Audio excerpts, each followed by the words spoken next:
Very well, thank you so much for joining us. All right, so right about now, I want to take you to Norfolk Hotel, where the Cabinet Secretary, that is Eliud Owalo, Minister, Cabinet Secretary for Information and Communication and Digital Economy, is currently addressing the heroes, the KBC veterans. We just want to see. I believe at one point I will also be a veteran. Let's listen on what's happening. That must be Professor Kisiangani, PS, already having his talk. Let's listen in.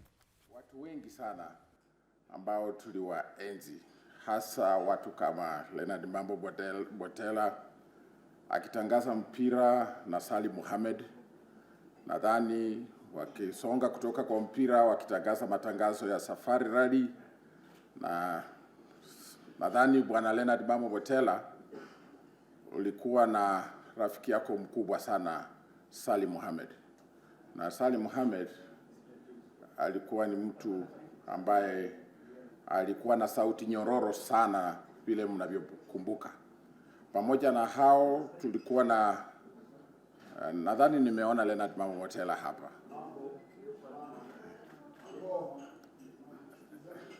Nilikuwa na kutambua mzee wetu.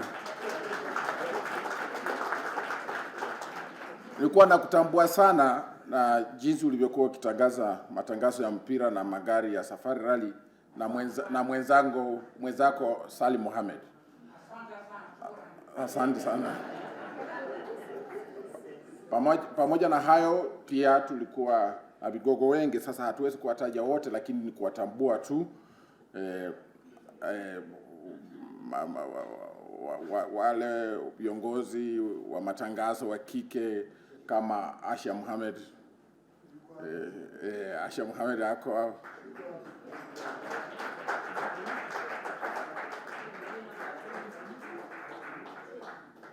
Asha Mohamed, unajua nilikuwa nakutazama sana kwa hivyo. Pamoja na Zainab Musa na Hadija Ali.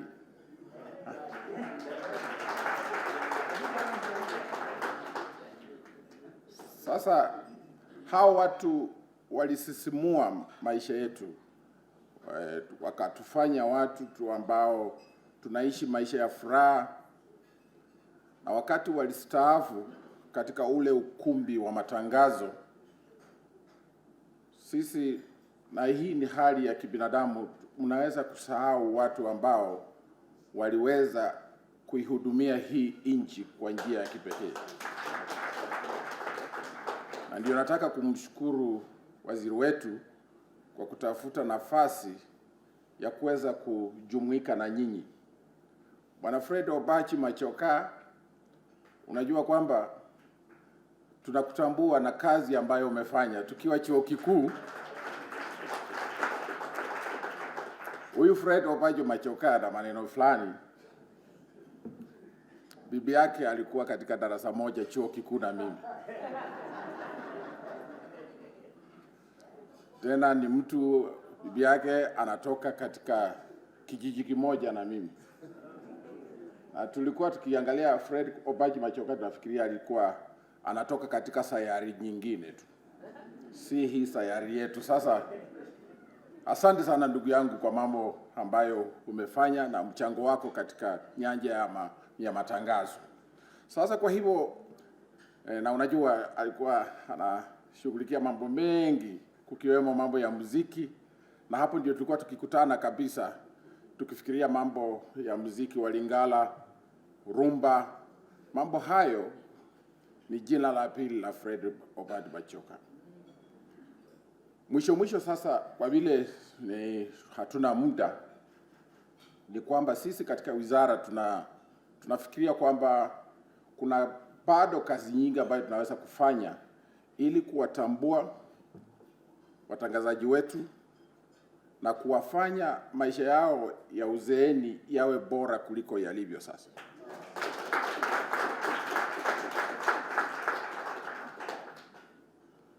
Ukiwa na bahati, kila mtu atastaafu, na ukistaafu unataka kuishi maisha ambayo ni mazuri. Na ukiona mtu aliyestaafu na hana maisha mazuri, na huwezi kutengeneza mbinu na mikakati ya kumfanya aishi vizuri, pia wewe utaandamwa. Kwa hivyo serikali yetu inafikiria kwamba tuna jukumu kubwa sana la kuweza kuboresha maisha ya watu wetu ambao walihudumia nyanja hii, na hao watu wana talanta ya kipekee. Sami Lui, unakumbuka ukitangaza matangazo ya safari rally pia kwa ndege, kwa ndege juu. Sasa na umekuwa mtangazaji shupavu katika taifa letu, lazima utambuliwe. Hata sisi tusipokutambua, Mwenyezi Mungu atakutambua.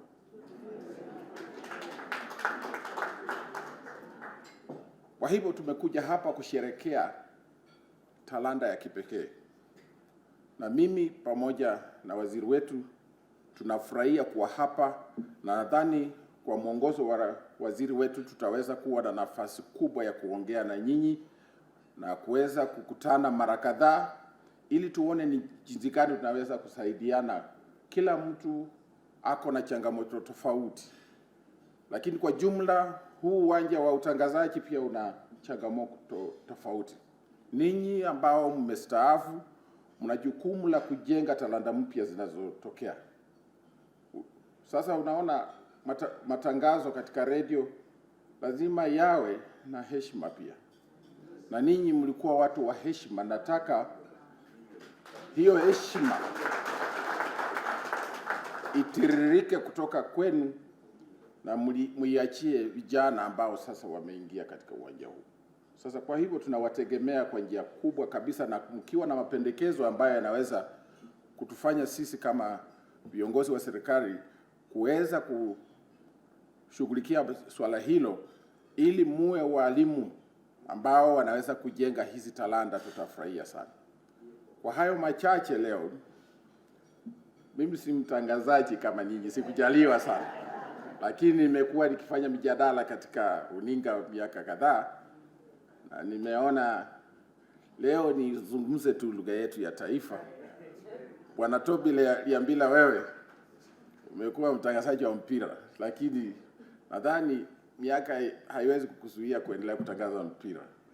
AFCON inakuja, kama tunaweza kuongea na wakubwa wa KBC, tunaweza kutumia kujenga talanta katika utangazaji, kwa sababu AFCON ikifika hapa tutahitaji watangazaji wengi sana, na unaweza kuanza shule yako ya kuweza kuwapatia mawaidha ni vipi wanaweza kutangaza mpira kwa njia nzuri. Kwa hayo machache sasa, wacha nichukue fursa hii nimwalike Mheshimiwa Owalo ambaye ndiye mkubwa wetu na kiongozi wa wizara yetu aweze kuongea machache na nyinyi, kujumuika na nyinyi kwa muda wa dakika chache, awambie ni vipi anaona tunaweza kujenga uhusiano baina yenu na wizara yetu na kujenga uhusiano ambao utasaidia nchi yetu ya Kenya kustawi zaidi. Asante sana Bwana Owalo. Asante.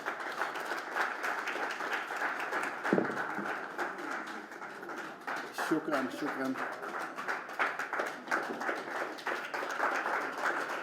Ketini tafadhali, ketini.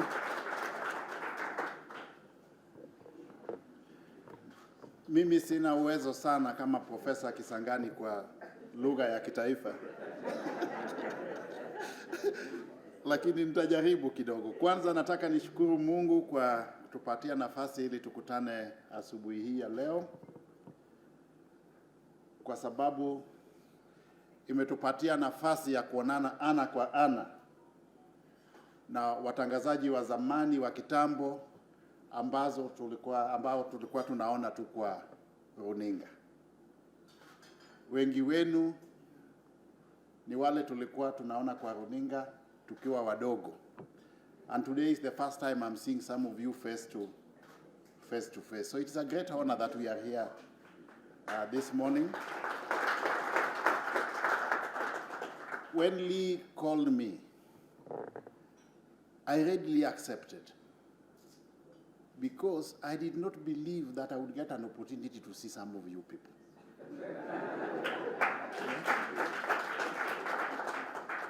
when the history of this country is written, among the heroes and heroines of Kenya is you people.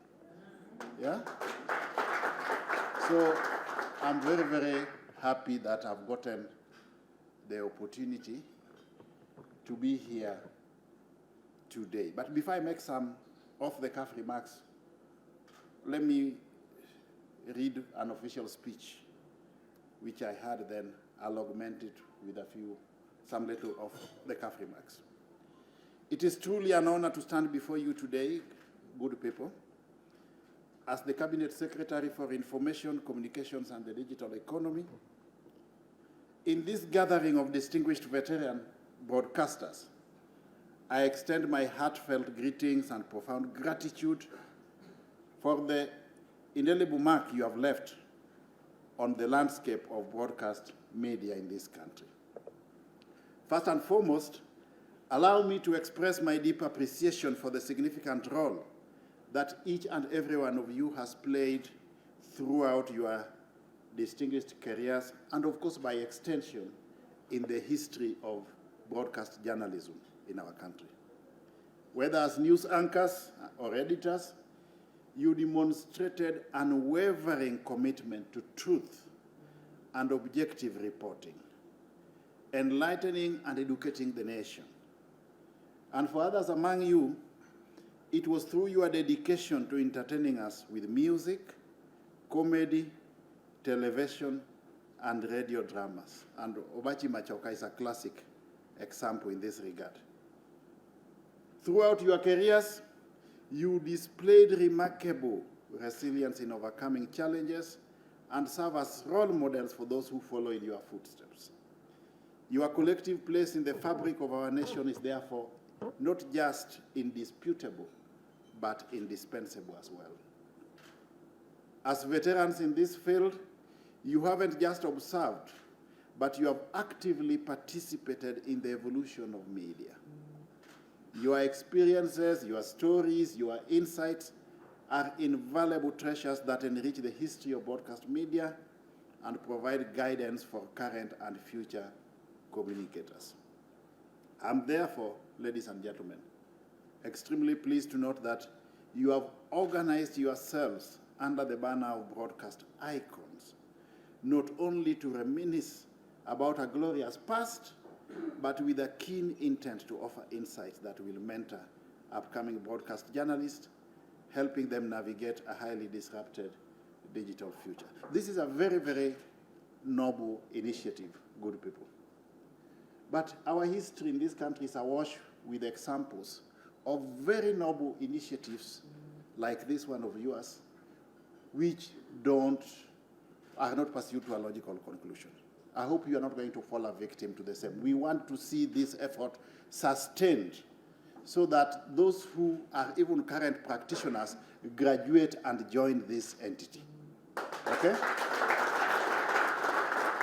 So I would urge you to go a step further and even register yourself formally so that you become a formal organization of icon broadcasters or newscasters for that matter, so that we have got something, a formal entity into which those who have practiced journalism or broadcasting for that matter can graduate into. We don't want a situation where heroes like you are forgotten in old age or upon retirement. So we must have a repository, a formal repository where that talent, that pool of talent can be domiciled. So that even us who are policymakers today in government, we have got a mechanisms through which we can engage you. So I want this effort to be sustained. And in this regard, for a beginning, I want us to have, as a ministry, an annual meeting with you people. Every year. Yeah? Every year, PS and Information Secretary in our calendar, we must have every year a meeting with you people, these great people, so that we look back in retrospect, just recollect the journey we have come from. You help us look at emerging issues in the operational environment, and from where you sit, advise us on what you feel we need to do from a policy, legal, and regulatory perspective so that we position the media effectively within the space of socio-economic development, because you are an integral player. The realm of broadcast journalism has undergone transformative changes from the era of analog signals to the digital age we find ourselves in today. You, our broadcast icons, have been the trailblazers during these transitions, adapting to new technologies, confronting ethical challenges, and ensuring that the public remains well informed. While we acknowledge your past achievements, it is crucial, perhaps imperative, to recognize the dynamic nature of the media landscape today. The challenges and opportunities in the digital age call for continuous adaptation, innovation, and a commitment to upholding journalistic integrity. In this era of rapidly evolving technologies and changing audiences' behaviors, your experiences remain a source of wisdom. And your journey serves as a foundation upon which we build the future of broadcast media.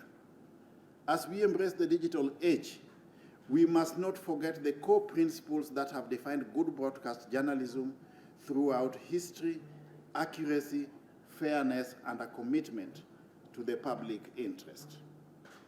I therefore encourage you, ladies and gentlemen, as our broadcast icons, to continue sharing your experiences and insights with upcoming generations of journalists. Your mentorship and guidance are invaluable as we navigate the complexities of modern media landscape. Before I conclude, let me express my sincere appreciation for the resilience you have demonstrated and the standards you have set. Your contributions have been instrumental in shaping not only the media industry, but also our society as a whole. Professor Pierce mentioned that we vividly remember some of you who were on our screens in those days. At those days, it was just KBC. It was actually Voice of Kenya. Yeah? In fact, I'm still struggling to appreciate the rationale of changing the name from Voice of Kenya to KBC. Yeah? And that is a discussion that we need to have. That's a discussion that we need to have, more so considering that we are in the process of not just revitalizing the operations of KBC, but also rebranding it. So it is a discussion that we are going to have at that opportune time. I'm very happy looking at your memo that you have come up with certain very feasible proposals. And they could not have come at a better time. Because recently, as a ministry, 2 months ago, we did constitute and inaugurate a sector-wide working group to look at the issues emanating in our operational environment, the emerging issues, and advise us as a ministry on what we need to do moving forward from a legal, regulatory, and policy perspective, so that we can anchor broadcasting and media effectively in our operational environment. I would therefore, apart from sharing some of the feasible proposals that you have made in your memo, I would ask my peers to organize a formal sitting between these icons and that sector working group. If you can't do it, all of you, let's have your representatives have a meeting, because they have been meeting stakeholders to seek their views. I consider you an integral stakeholder, and I want you to engage that sector working group so that your views can be integrated in the proposals that we are going to take into context while reviewing our policies, laws, and regulations. I must say that I've looked at some of your proposals, and to me, they are very attractive. And not just attractive, they are also doable. Look at the proposal to establish an independent Broadcast Standards Commission, because we must have certain minimum standards, of course, in the journalism space, okay? So that we don't have everybody from all over the place claiming to be a journalist. We must have some framework through which we have minimum standards which journalists need to conform to. So this is something that we have to integrate in as one of the proposals emanating from that sector working group. Issue to do with the government awarding broadcast icons, state honors and awards. If you great people can't be awarded, then who else deserves the awards? So I think even as we move towards next week's celebrations, I'm going to recommend a critical mass of you to be considered for awards. Yeah? And by extension, even today, I'm going to make a formal request so that you get invites, because I have your names. You get invites to attend next week's celebrations. Okay? Formal invites. Yeah? Yeah? And I'll make sure that your cards are dispatched to my office and you pick them from my office. Yeah? So that I will do today. That one we will action today. There are certain proposals or requests here which require consultations at various levels of government. Those ones you will be patient with us. We will make those consultations. And as professionals, we will come back to you. You are lucky that in our ministry today, this ministry is being driven by people who are professionals. As professionals, when we promise to do something, we will do what we promise to do. So we will get back to you on the request for enhancement of the pension package from 3,000 to 20,000. That one we will consult appropriately at relevant levels and get back to you. The creation of a mentorship program. This is a discussion that we will have with our KIMC and see how we can integrate it as part of the strategic planning process of Kenya Institute of Mass Communication. The establishment of a national repository detailing the profiles of pioneer broadcasters and displaying equipment and broadcasting artifacts. This one I want us to start doing today.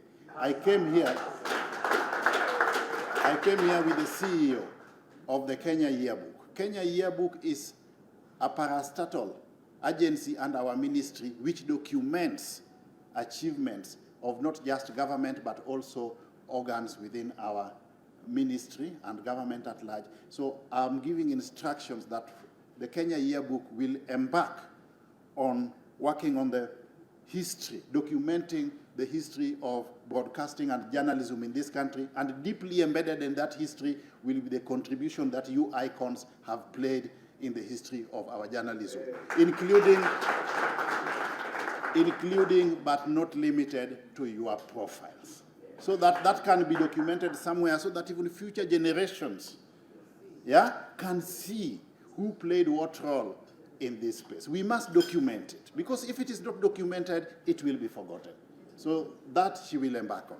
Working with Judy Munyinyi here, she will embark on that. And of course, Judy, you continue talking to Lee to facilitate for you meetings with these people, depending on unfolding events from time to time. There's the other issue here, enhancement of archiving of sound and film material for KBC. That one, again, we will get back to you. We'll consult appropriately on how best we can do it. We'll discuss with KBC as well. The preservation of obsolete broadcast, again, we will work on that, get back to you. A broadcasting research department. This, again, is in tandem with one of the proposals which is emanating from the sector working group, and we will see how to integrate or harmonize it in that space of research. So in a nutshell, I want to confirm without fear of contradiction that most of the proposals you have made here are both feasible and doable. And we will work together. We will work together in this regard. Otherwise, I'm very happy, extremely happy. And Lee, I want to thank you. When you told me you'll bring these great people together, I did not believe. In fact, when you told me you had met, when you told me you had already met on your own, I did not believe. Because, you know, in my interaction with other stakeholders elsewhere in this country, when people go past retirement, they hardly get together. And people are concerned about their own personal lives, but they don't think of their what? their colleagues. I've seen that happening in football. Recently, I brought together, because I'm a Gor Mahia fan, I brought together legends of Gor Mahia. And it was all tears when they met, because some of them had never seen each other since their playing days. Some of them were forgotten the moment they got injured during their playing days. That has been part of our history, but we must correct it. We don't want to forget journalists who have played a leading role in this country. I remember with nostalgia Leonard Mambo Mbotela, yeah? Football, yeah? We used to be glued to our radio stations. I remember Leonard Mambo Mbotela, Stephen Mwite Kuroso, Ali Salim Manga, later on Muhammad Juma Njuguna, Ismail Muhammad, yeah? I remember those names. Those are the names I remember very well. In the converse, my professor, when I was listening to you, and I realized you remembered Amina Faki, Hadija Ali.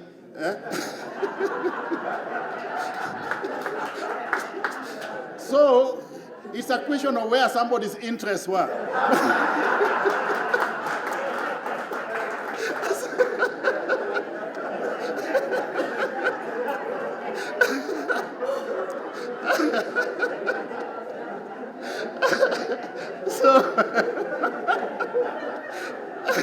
But it's good. You are great people. And let me tell you, I'm extremely happy that we have met up this morning. So let me assure you that we will work together. This is our country. We will work together with you people as an integral stakeholder. You are an integral stakeholder in the socio-economic development space of this country. We will have those annual meetings, but depending on unfolding events from time to time, we will reach out to you. We'll also see how you can augment our efforts from whatever perspective as we revitalize the operations of the Kenya Broadcasting Corporation. Yeah? So with those many remarks, I want to assure you that my office, the doors to my office is open. Anytime you feel there's something that we need to discuss, please reach out. Anytime there's an emerging issue, please reach out. Anytime there's anything touching on any single one of you, reach out to us. We will come and join you in that space. Yeah? We will work with you people. And Topi, I'm happy to see you. Yeah? You know, Topi, when I was in university, Topi was one of those we used to admire, because that's the time when KTN came into being. That was the early 90s. But later on, when I left university, there are also several things we did. I can't say here, he knows. I can't say here, so I'm so happy. Some of you people, I never knew that I would meet you. People like Elizabeth Obege, Amina Faki, I never knew I would get to meet you people. So Lee, I want to thank you very much. And please hold this group together. When we meet next time, I would be glad to learn that you have constituted yourself into a formal group, legally registered. Yeah? Yeah? So that it becomes easy. It becomes easy to support you people when you are legally registered. Even if we are to look for resources to support you people in one way or the other, when you are a legally constituted entity, it becomes very, very easy. And I also want you to think, Professor, of how we can use the opportunities through the Media Council of Kenya, to support this group. There are a lot of opportunities there. There's a lot of donor funding which comes through the Media Council of Kenya, and I believe we can target certain donors who can also come in to support you people. Sasa, Samuel, thank you very much. And I believe we will do some group photographs before. Yeah, before we leave. I'm aware. Where's Maritime? Where's Maritime? I saw Maritime of Kipsere Maritime. Did he join? Did he come? Where is? Yes. Where is he? Yes. You know, I remember him when he was a news editor, KBC. You know, it's been a journey. You know, just to get something covered at KBC was not easy. One time I remember we wanted to do a press conference as students when we were at the university. Then I called him. Those days you would call from a telephone booth and there were landlines. And I told him I'm a student at Kenyatta University and I want to speak to the news editor. I was surprised. He spoke to me and he arranged for us to do a press conference. I could not believe I could manage to talk to a news editor as a student. Then he sent one, Emmanuel Juma and Ondeko Aura to cover to cover our event. So thank you very much. I'm aware there are some people who have come from out of town, and I know times are hard. So maybe, Louis, I'll leave you with something small to kusaidia people who may be a bit hard-stretched in terms of transport. Yeah? Yeah? Yeah. And make sure people who are doing well, like Topi Liambela, Obachi Machoka, are not part of that group. Yeah, just those who may be first have some 100,000 here on our side here. Thank you. That's just my personal support, not from the ministry. Yeah. Okay, thank you very much. Okay.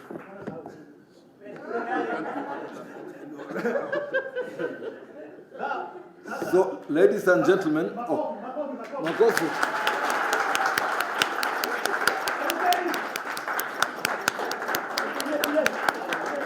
And at the same time, I request Fred Obachi to come forward and say thank you. I think he's got better words than I can amass to say thank you to the CS.